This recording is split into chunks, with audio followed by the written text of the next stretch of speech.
Assalamualaikum warahmatullahi wabarakatuh. Perkenalkan, saya Natania Alfitri, NPM 5021194 kelas 4E, Prodi PGSD. Pada kali ini saya akan menjelaskan konsep dasar kurikulum.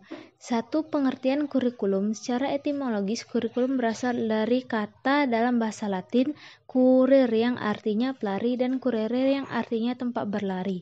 Secara terminologis, istilah kurikulum berarti sejumlah pengetahuan atau mata pelajaran yang harus ditempuh atau diselesaikan oleh siswa untuk mencapai satu tujuan pendidikan.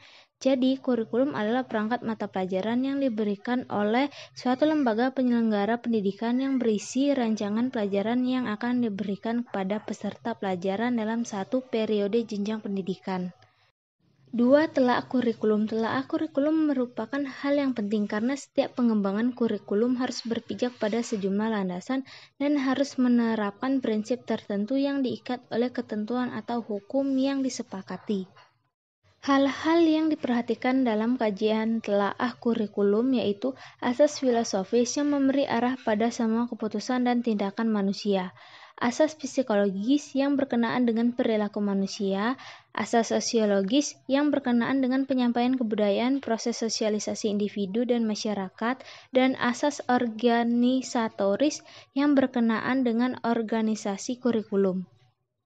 Ruang lingkup kajian yang menjadi fokus dalam telaah kurikulum pada jenjang pendidikan SD meliputi tujuan pembelajaran yang sesuai dengan Undang-Undang Nomor 20 Tahun 2003 tentang Sistem Pendidikan Nasional, materi pembelajaran yang telah sesuai antara materi satu dan lainnya, metode pembelajaran seperti ceramah, kooperatif, tanya jawab, dan lainnya, strategi pembelajaran, pendekatan pembelajaran, dan evaluasi pembelajaran yang dapat dilakukan yaitu pemberian tugas, portofolio, tes, dan lainnya.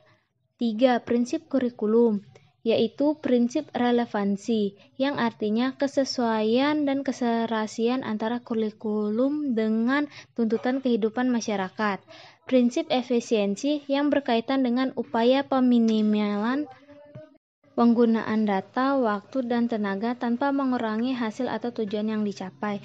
Prinsip efektivitas berkenaan dengan tingkat keterlaksanaan berbagai program kurikulum di lapangan. Prinsip kontinuitas secara berkesinambungan baik antar mata pelajaran, antar kelas, dan antar jenjang pendidikan. Prinsip fleksibilitas karena dalam penyelenggaraan sebuah proses program pendidikan harus memperhatikan kondisi perbedaan yang ada dalam diri setiap peserta didik, dan prinsip integritas karena kurikulum harus dirancang untuk mampu membentuk manusia yang utuh. Prinsip khusus pengembangan kurikulum yaitu prinsip tujuan kurikulum, isi kurikulum, didaktik metodik, prinsip yang berkenaan dengan media dan sumber belajar, dan prinsip evaluasi. 4. Fungsi kurikulum. 1. Fungsi kurikulum dalam rangka mencapai tujuan pendidikan nasional. Kurikulum dipandang sebagai alat untuk memajukan bangsa dan negara. 2. Fungsi kurikulum bagi guru. Guru memiliki kewenangan untuk melaksanakan kurikulum dan merancang kurikulum sesuai kebutuhan siswa. 3. Fungsi kurikulum bagi kepala sekolah.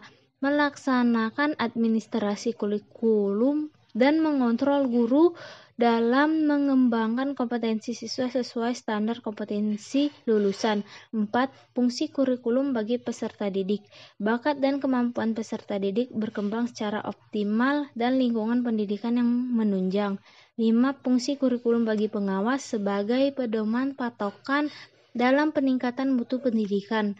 6. Fungsi kurikulum bagi masyarakat memberikan perubahan pada diri anak-anaknya seperti keterampilan hidup. 7. Kurikulum bagi dunia kerja mengharapkan lulusan pendidikan yang terbaik dan produktif.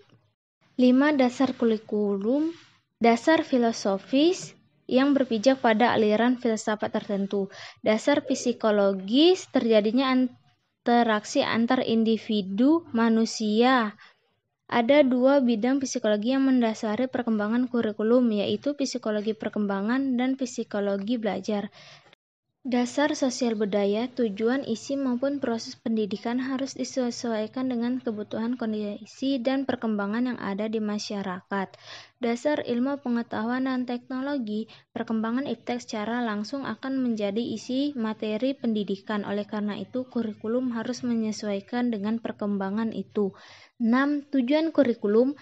Tujuan yang ingin dicapai sekolah secara keseluruhan dan tujuan yang ingin dicapai dalam setiap bidang individu. B. Relevansi dengan standar nasional pendidikan.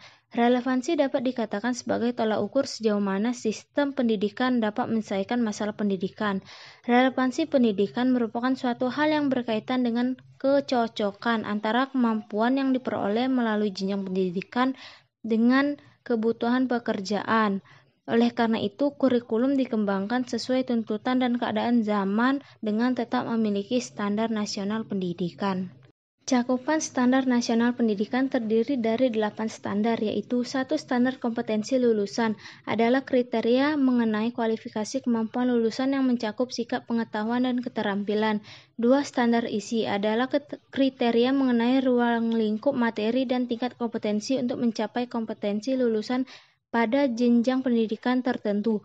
3. Standar proses adalah kriteria mengenai pelaksanaan pembelajaran pada satu satuan pendidikan. 4. Standar pendidik dan tenaga kependidikan. 5. Standar sarana dan prasarana. 6. Standar pengelolaan. 7. Standar pembiayaan. 8. Standar penilaian pendidikan. Demikianlah penjelasan saya tentang konsep dasar kurikulum. Terima kasih atas perhatiannya. Wassalamualaikum warahmatullahi wabarakatuh.